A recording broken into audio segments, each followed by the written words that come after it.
Hello everybody. So I'm going to be making a video on how to install a sub and an amp into a BMW F30. My one particularly is a 320i 2018.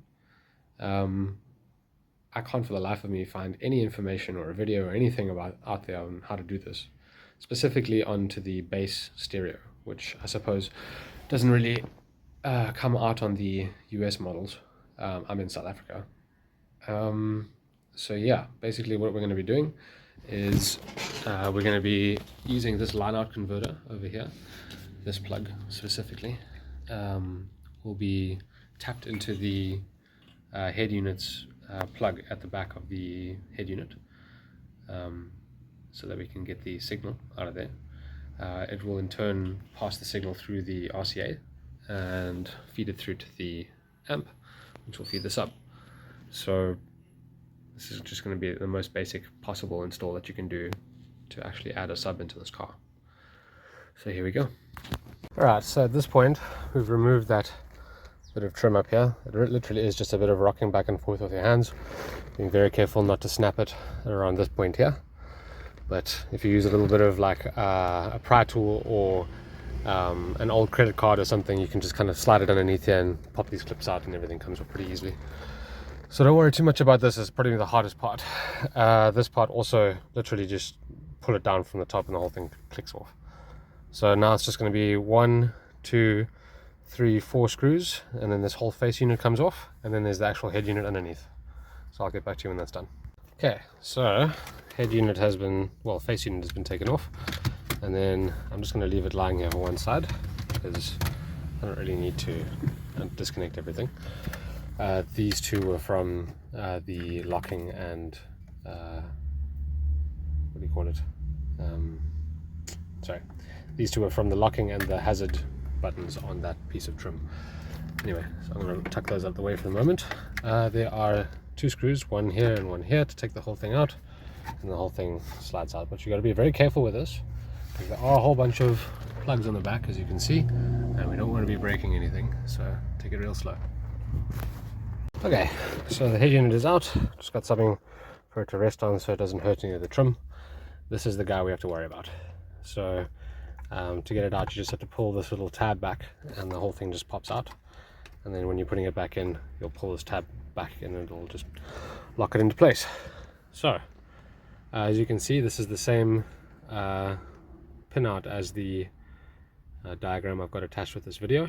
And yeah, we're just going to get to splicing into the correct wires now.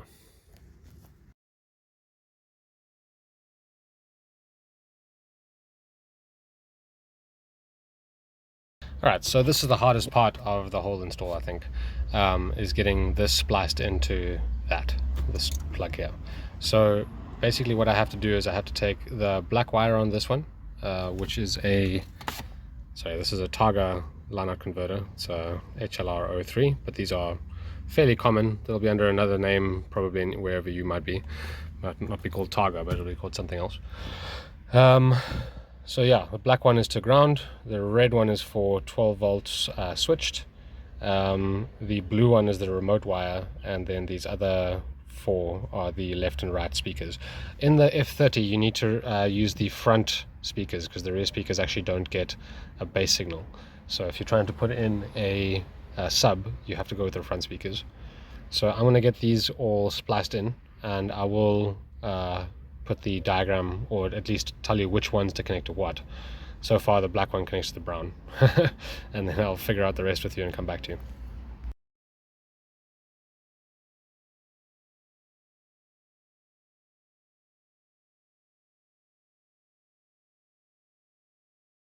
Alright, so little update.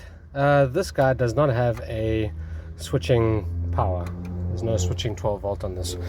So I've run the RCA leads and the signal cable from the boot, or the trunk, underneath here. There's a little panel underneath your cubby hole. I'm sure it'll be the same right hand drive and left hand drive.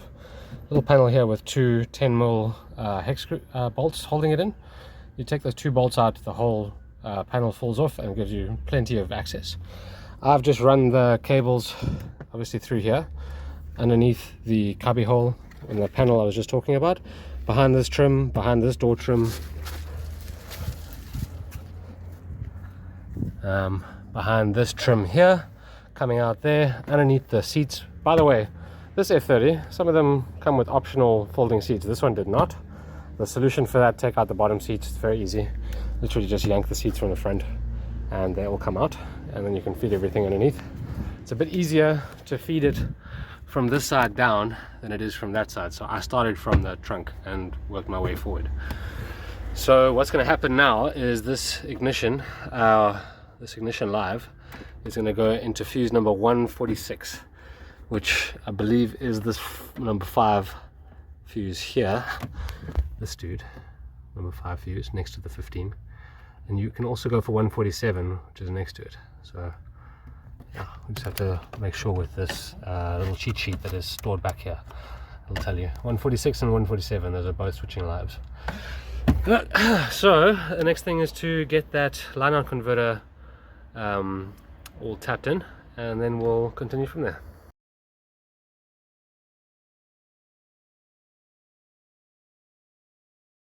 Okay, after a long day of sweating my ass off, it is all sorted and it is working.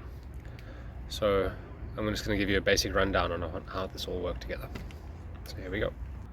Okay, so first thing we did was remove this piece of trim and this piece of trim underneath the head unit, right? Exposes a screw there, a screw here, a screw there, and a screw there, and then that takes out the whole face of the head unit. There's 2 more screws underneath, and that once you take those out, that removes the actual head unit, the body of it. The back of it is that quad lock, which I've got some pictures of and videos and so on from earlier.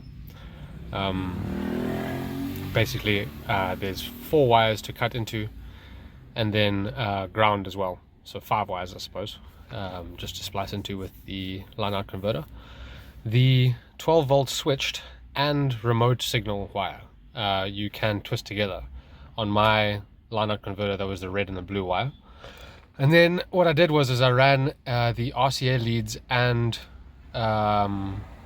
remote wire down this piece of trim here underneath the cubby hole. There's a piece of trim that very easily removed with 2 10mm bolts, and then ran the wires along the trim all the way to the boot.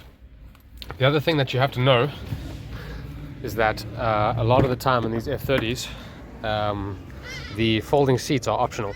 Mine is optional, so there's no folding seats in this car. So getting to the boot was a bit more of a difficult task, but not too bad. So what I'd end up doing is just removing this bottom piece of the seat, and it is very easy. You literally just yank it from, yank this upwards and outwards on both sides, and the whole thing comes out very, very quickly. And then you can pass the cables underneath the seat. So to which everything is leading to this amp over here, this monoblock amp.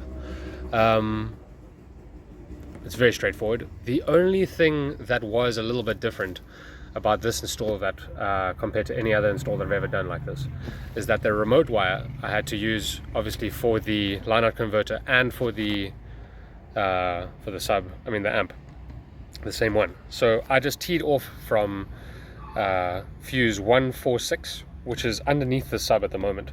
You'll find the fuse box is underneath there in the trunk. So as long as you tee off from there, you can feed the remote wire for the amp and for the line out converter. And that's it. Oh, and also, of course, the power cable is coming through from the battery over here. Simple as that.